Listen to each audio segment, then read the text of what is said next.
Hello friends, ಇವತ್ತು ಅಡಿಕೆ ತೋಟದಲ್ಲಿ ಏನೇನು ಅಂತರ ಬೆಳೆ ಬೆಳಿಬೋದು ಅಂತ ನೋಡೋಣ. ಮೇಯ್ನಾಗಿ ನಾನಿವತ್ತು ತೋರಿಸೋದು ನಿಂಬು ಬಗ್ಗೆ. ಅಡಿಕೆಯಲ್ಲಿ ನಿಂಬೂನ ಅಂತರ ಬೆಳೆಯಾಗಿ ಬೆಳೆದ್ರೆ ಏನಾಗುತ್ತೆ ಅಂತ ಒಂದು ವಿಡಿಯೋ ನೋಡಿ. ನಿಂಬು ಕಾಯಿ 4 ವರ್ಷದ ಗಿಡ, ನಿಂಬು ಹೆಂಗೆ ಬಂದಿದೆ ಅಂತ ನೋಡಿ.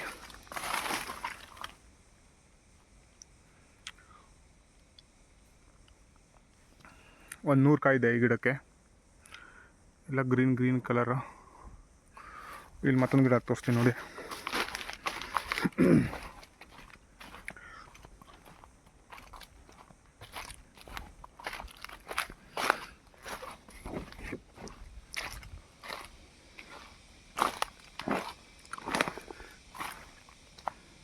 ಇದ್ರಲ್ಲಿ ನೋಡಿ ನಿಂಬುನ.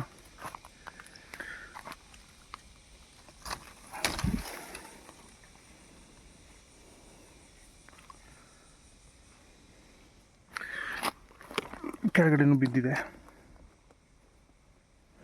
ಸೊ ಇವಾಗ ನಿಂಬು ಕಾಯಿ ಕೊಯ್ಯೋಕೆ ಅಂತಲೇ ಬಂದಿದ್ದೀನಿ.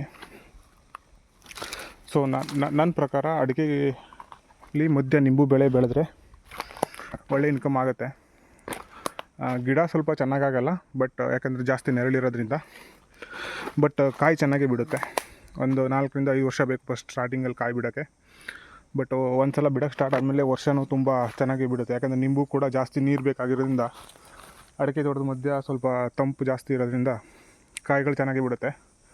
ಬಟ್ ಬಿಸಿಲು ಸ್ವಲ್ಪ ತಾಗದೇ ಇರೋದ್ರಿಂದ ಗಿಡ ಸ್ವಲ್ಪ ಚೆನ್ನಾಗಾಗಲ್ಲ. ಬಟ್ ಕಂಪೇರ್ ಮಾಡಿದ್ರೆ ನಿಂಬುವಿಂದ ಚೆನ್ನಾಗಿ ಉತ್ಪನ್ನ ಪಡಿಬೋದು ಅಡಿಕೆ ಥರನೇ. ಸೊ ನೀವೇನಾದ್ರು ನಿಂಬು ಹಾಕ್ತೀರ ಅಂತಂದರೆ ಅಡಿಕೆ ತೋಟದ ಮಧ್ಯ ಹಾಕ್ಬೋದು, ಏನು ಪ್ರಾಬ್ಲಮ್ ಆಗೋಲ್ಲ. ಬಟ್ ಜಾಸ್ತಿ ಪ್ರಮಾಣದಲ್ಲಿ ಒಂದೇ ಸಲ ಹಾಕೋಕ್ಕಿಂತ ಸ್ವಲ್ಪ ಹಾಕಿ ಟೆಸ್ಟ್ ಮಾಡಿ ಹಾಕ್ಕೊಂಡ್ರೆ ಒಳ್ಳೆಯದು. ಓಕೆ, ನಿಮ್ಮ ಅಭಿಪ್ರಾಯ ತಿಳಿಸಿ ಇದ್ರ ಬಗ್ಗೆ. Thank you for watching.